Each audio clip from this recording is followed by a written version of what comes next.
We're going to create a multiplication table that's proportional and uses the area model. This is a great activity for third graders after they've learned the meaning of multiplication using equal groups and arrays, and before connecting multiplication to area. For this activity, I'm using chart paper that's 1-inch grids, and I'm using the square color tiles. You can also use markers or colored pencils for shading. We start with our square facts because those are the easiest for kids to remember. So we're going to start with 1 by 1 and place it in that 1 by 1 grid.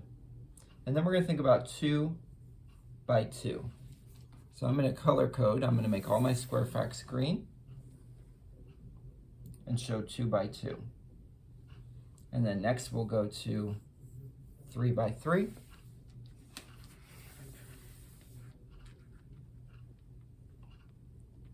Each of these tiles is 1 square inch. So this is 1 square inch, 4 square inches because it's 2 by 2 or 2 rows of 2. And then this one is 9 square inches because it's 3 by 3. So then we go to our 4 by 4. And you can see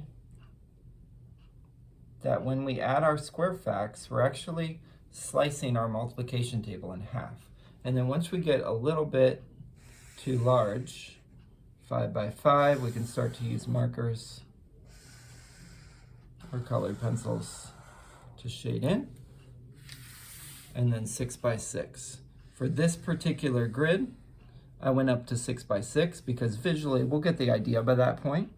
But if we want to go up to 10 by 10 or 9 by 9, we can use centimeter grid paper, or we can use graph paper, and that will help us to do that. So we can shade it using our colored pencils, and that helps split the board in half, and that's going to help us see the commutative property as well. So now I'm going to think about 1 by 2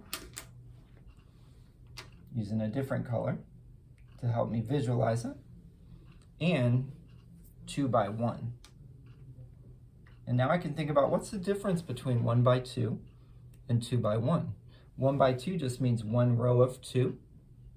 2 by 1 means 2 rows of 1. So the only difference is in how it's turned or how it's rotated. So now we're starting to think about the commutative property. I wonder if the same is true for 1 by 3 and 3 by 1. It's just rotated. So 1 times 3 is 3, and 3 times 1 is 3. So I can start to shade, or I can continue this process with my 1-inch tiles. I can start to label 2 rows of 3, and I can even, as we're learning area, start to count.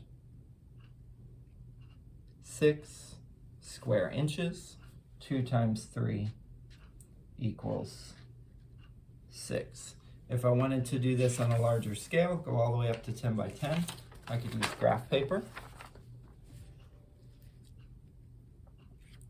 And also on Canvas, we have this ready-to-go model.